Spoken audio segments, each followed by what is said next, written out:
चोट लगने के बाद जो हड्डियाँ टूट जाती है, चाहे वो एंकल की टूटे, कोहनी की टूटे, हाँ कहीं की भी टूटे, अगर हमारी हड्डी टूट गई चोट लगने के बाद, फ्रैक्चर हो गया, तो या तो प्लास्टर लगता है या ऑपरेशन होता है, ऑपरेशन में प्लेट लगती है। अब दोनों ही कंडीशन में कुछ दिन का तो रेस्ट आता है ना बेटा। हड्डी टूटी तो प्लास्टर लग गया तो 1.5 महीना प्लास्टर में रहा, ऑपरेशन हुआ तो भी प्लेट लगी, कुछ दिनों के लिए प्लास्टर में रहा, फिर भी एकदम से वेट बेयरिंग चालू नहीं हुई, तो उससे कुछ ना कुछ नुकसान होता है। जैसे अगर एंकल के आसपास फ्रैक्चर हो जाए तो एंकल जाम होने लगता है, क्योंकि एंकल मूवमेंट नहीं करता 1.5 महीने तक। किसी भी जोड़ को जाम कर दो, मूवमेंट नहीं करा तो जाम हो जाएगा। सो एक तो वो पर्टिकुलर जॉइंट जिसके पास फ्रैक्चर हुआ है वो जाम हो जाता है because of the rest and plaster and surgery. Surgery नहीं हुई तो भी जाम हो जाएगा। दूसरा, मसल्स भी वीक पड़ जाती है, क्योंकि हम अगर जोड़ हिलाएंगे नहीं तो मांसपेशियां वीक पड़ जाएगी। सो किसी भी फ्रैक्चर के ट्रीटमेंट के ना 2 पार्ट रहते हैं। पहला पार्ट रहता है रेस्ट एंड प्लास्टर या सर्जरी, जो कुछ भी हो रहा है वो 1.5 महीने तक कर रहता है। 1.5 महीने के बाद रिहेबिलिटेशन चालू होता है, जिसमें वो जो जाम जोड़ है उसको खोला जाता है और एक्सरसाइज कराई जाती है उस जोड़ के आसपास की मसल्स को ग्रो करने के लिए, ताकि हम बिल्कुल पूरी तरह से ठीक हो पाए जैसे पहले ठीक थे। सो आपका एक ट्रीटमेंट तो हो गया, प्लास्टर लग गया, उस प्लास्टर ने वजह से अभी एंकल जाम हो गया और ऊपर की सारी मांसपेशियां कमजोर पड़ गई और फुट की मांसपेशियां कमजोर पड़ गई, तो इसीलिए आपको ये सब दिक्कतें आ रही। सो आज से रिहैब चालू कराएंगे, एंकल धीरे धीरे खोलेंगे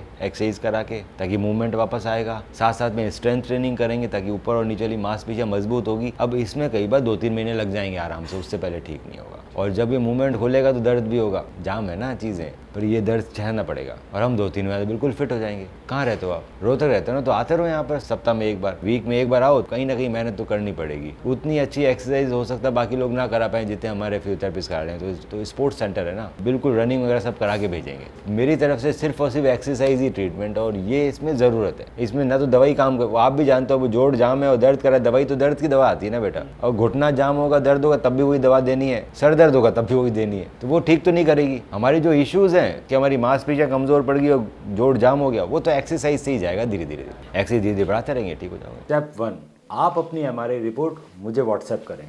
स्टेप 2, मैं आपकी MRI रिपोर्ट को डिटेल में स्टडी करके बताऊंगा कि क्या हम आपको बिना सर्जरी के ठीक कर सकते हैं या फिर हमें सर्जरी करने की ज़रूरत है, ACL इंटरनल ब्रेस सर्जरी, और आपके नी में ACL के अलावा और क्या क्या समस्याएं हैं और उसे हम कैसे ठीक कर सकते हैं।